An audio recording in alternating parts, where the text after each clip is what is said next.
Hello, I'm Jonathan Hanson. Today is October 21st, 2022, Friday.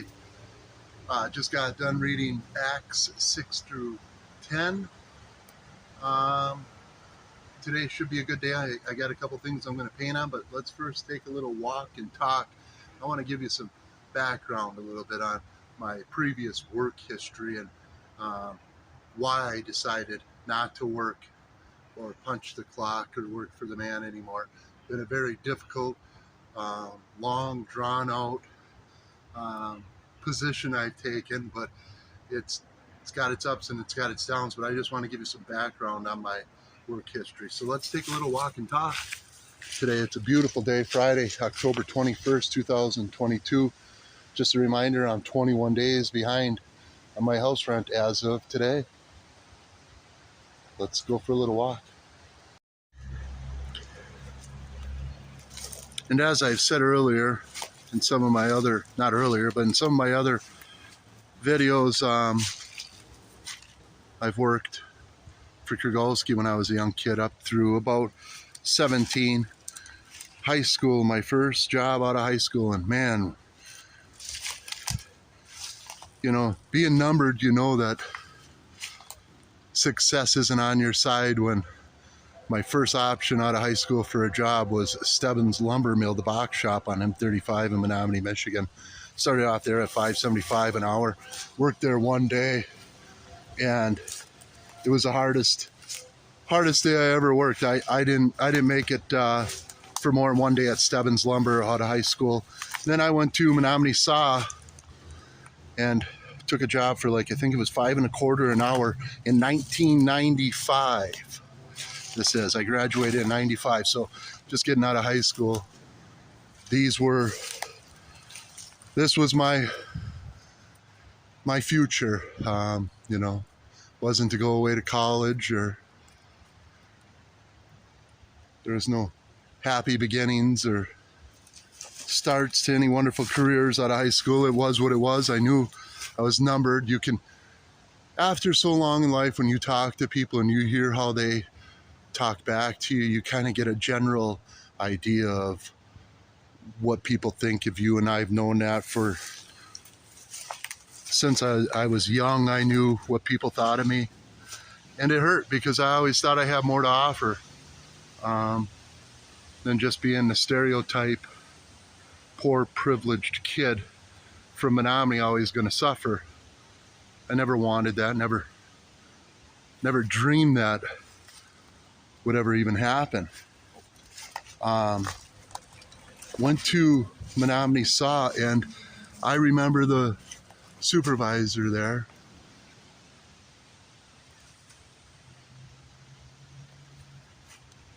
was not a pleasant supervisor. I was doing spot welding 59 saws an hour, you know, within 30 days of starting there out of high school. And remember, I was making $5.25 an hour, but this management is still around today.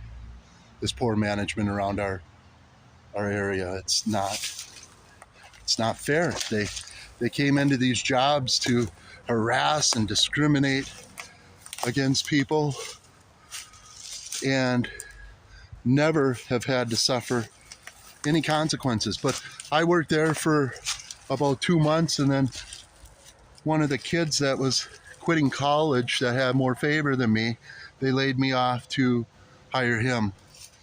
I still remember just step for step. And then I went to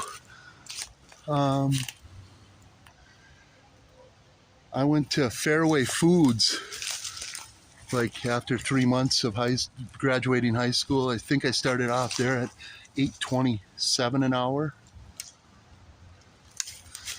and that was working for a grocery wholesale business at the time. Fairway Foods was a pretty decent place to work, but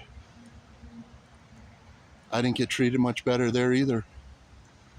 I worked there for about 5 years, general laborer. I worked hard and got treated like a bull constantly. Well, hold on, I'm going to have to make some maneuvers here. Hang in there with me. Coming back out. Kind of an uneven trail here. But yeah, I'm back to where the spot I was before. Planes, trains, and automobiles. So that was my position. I lost my job due to Fairway Foods downsizing in 2000. Went to Super Value Foods in 2000, 2001, 2000. I think it was 2001, and that was in Green Bay. That was a very difficult place to work. You worked hard, long hours, and my body, one day I was throwing up some watermelons onto this bin.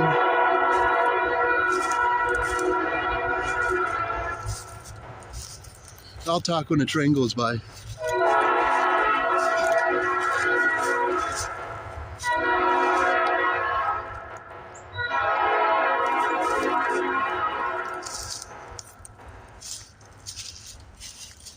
And I'll tell you bits and pieces of my work history as I continue on too. But I went to Super Value Foods right after Fairway Foods shut down in 2001. And I got hurt there. I threw up my back. And I didn't know what to do. You know, I'm putting up with people telling me I need to be right back to work the next day, and I couldn't move, and they didn't have any sympathy for anybody that got hurt, and I've never gotten hurt before. I was like 20, I would have been 24 at the time, 23, and I remember how humiliating it was. I got hurt, and they made me take my own vehicle to the hospital, and it wasn't funny when you get into them places where all they expect out of you is labor. And I did it. I performed it well for as long as I could put up with management and other people. I'm not a big fan of meeting up with people either. I just am working with people that I'm supposed to know and be friends with, and I don't want to know and I don't want to be friends with. Different times, I suppose, but I was like 23, 24 years old when I just said, that's enough. I'm going to try doing my own business. And I ended up starting a lawn and landscape business, and I had a nice contract for Marinette Marine Corporation for, I think it was four years, 4 summers I worked down there doing the lawn and landscape and all that stuff. And I had other work too as a lawn and landscaper. I could work more at my own pace, and I didn't have to prove nothing to anybody other than the quality of work that I was doing. I was doing good work. But then the financial crisis came in and found me very early on and said, we're going to scoop you up in the catastrophe of the housing market and make you an example of bankruptcy and foreclosure.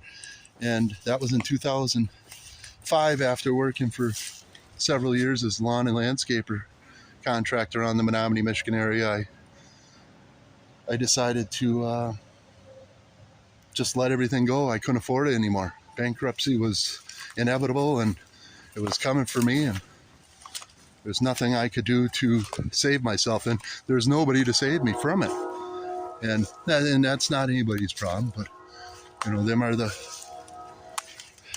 realities of life, the struggles and downfalls. In a blink of an eye, good things can happen, but also very bad things can come in a blink of an eye and follow for years. So I kind of just said after bankruptcy in 2005, that was it. And I began a long, still occurring today in 2022, financial depletion, bankruptcy, foreclosure.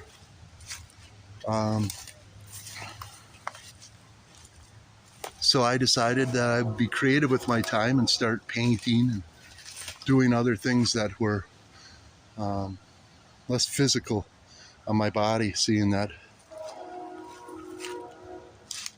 I was pretty much done after I threw my back out at Super Value Foods in Green Bay. And then I came back up here to Great Lakes Foods. I forgot about that. For about a year I worked at Great Lakes Foods after I left Super Value. Just too hard on me, and I ended up getting fired from Great Lakes Foods because of my physical pain that I was going through, and they didn't have any use for me. So of course Cooper's henchmen fired me, and that didn't help either. That's when I really started losing my house. And like I said, starting my business, I caught a break with Marinette Marine, but that only lasted for so long. Contracts get changed over, and when I lost that contract in 2006 or 2005, it was on. It was going to be a struggle for me. So I'm happy I did this. I tried something new. Yeah, I'm failing financially to make a go of things, but I'm trying. I didn't quit. So that's that. Guess everything will be all right. I just wanted to explain, I didn't take the easy way out. There was a lot of misfortunes along the way that happened, and like I said, you get an idea of what people think of you after so long of talking to the same people in your community. You know, the ones that have the money, their nose is stuck up in the air, their shit taken care of, never struggled a day with financial loss. Them type of people, they talk to me like I'm, uneducated fool, and I'm not. And I have many more of these videos I'm going to make the days and weeks to come. Like I said, I'm day 21 behind on my rent, and that's not a good feeling. Like I said, the many years of, I don't even think in the past 17 years of being bankrupt and foreclosed on, I've made a year's salary what someone makes at the foundry, warehouse, or shipyard. But yet, I continue to live without money, opportunity, and dignity and fairness and all that stuff that comes along with just trying to get by in life. I try, and I'll continue to try. But that's my rant for today, my work rant. I did try working for a while, but like I said, the management and physical troubles I was having, like in pain, hurt, and then getting fired, that was the final nail in the coffin from Great Lakes Foods in 2003. Like I said, I was forced then to really make some tough decisions, and I decided to try and do my own business. And I held on for as long as I could, 3-4 years, but just wasn't enough in the end. And then all of a sudden, 17 years can bring you to the presence of now, very quickly and miserably.